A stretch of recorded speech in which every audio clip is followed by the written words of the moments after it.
ಕಟ್ಕೋಲ್ police station ವ್ಯಾಪ್ತಿಯಲ್ಲಿ 23ನೇ ತಾರೀಕು, ಈ ತಿಂಗಳ 23ನೇ ತಾರೀಕು ನೀಲಪ್ಪ ಸಣ್ಣ ತಮ್ಮಣ್ಣವರೇ ಒಂದು ಸ್ಕೂಲ್ ಟೀಚರ್ ಇದ್ದಾರೆ, 48 ವರ್ಷ ಇರೋರು. ಇವರು ಸಾಲಹಳ್ಳಿ ಗ್ರಾಮದಲ್ಲಿ ಸಂತೆ ಸಂದರ್ಭದಲ್ಲಿ ಹೋಗುವಾಗ ಯಾರೋ ನನ್ನ ಮೊಬೈಲನ್ನು ಪಿಕ್ ಪಾಕೆಟ್ ಮಾಡಿದ್ದಾರೆ, ಅಂದರೆ ವಿವೋ ಮೊಬೈಲನ್ನು ಪಿಕ್ ಪಾಕೆಟ್ ಮಾಡಿರೋದಾಗಿ ಕಂಪ್ಲೇಂಟ್ ಕೊಟ್ಟಿರ್ತಾರೆ. ಸೊ ಕಂಪ್ಲೇಂಟ್ ಮೇಲ್ಗಡೆ ನಾವು ಚೆಕ್ ಮಾಡೋ ಸಂದರ್ಭದಲ್ಲಿ ಸುಮಾರು ಒಂದು ಗ್ಯಾಂಗ್ ಬಂದಿರೋದು ಕಂಡು ಬಂದಿರ್ತದೆ.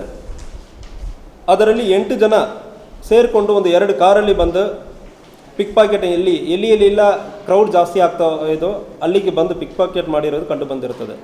ಅದರಲ್ಲಿ 8 ಜನರಲ್ಲಿ 7 ಜನ ಶಿವಮೊಗ್ಗ ಜಿಲ್ಲೆ ಭದ್ರಾವತಿ ತಾಲೂಕಿನವರು, ಒಬ್ಬರು ಹುಬ್ಳಿ ತಾಲೂಕಿನವರು. ಅವರ ಕಡೆಯಿಂದ 40 ಮೊಬೈಲ್ ಫೋನ್ ರಿಕವರಿ ಆಗಿದೆ ಮತ್ತು ಅವರು ಅಲ್ಲಿಂದ ಇಲ್ಲಿ ಬರೋದಕ್ಕೆ ಉಪಯೋಗ ಮಾಡಿದ 2 ಕಾರು ಕೂಡ ಸೀಸ್ ಮಾಡಲಾಗಿದೆ.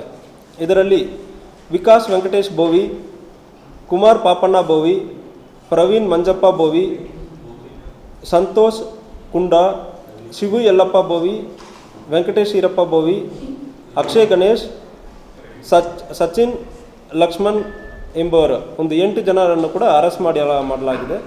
ಇದು ಒಂದು ಪೆಟ್ಟಿ ಆರ್ಗನೈಸ್ಡ್ ಕ್ರೈಮ್ ಅಲ್ಲಿ ಸೇರಿಸ್ತೀವಿ. ಇದು ಸಿಂಪ್ಲಿ ಇದು ಥೆಫ್ಟ್ ಅಂದರೆ ಕನ್ಸಿಡರ್ ಮಾಡೋಂಗಿಲ್ಲ. ಆದ್ದರಿಂದ ಇವರನ್ನು ಜೈಲಿಗೂ ಕೂಡ ಕಳಿಸಲಾಗಿರ್ತದೆ.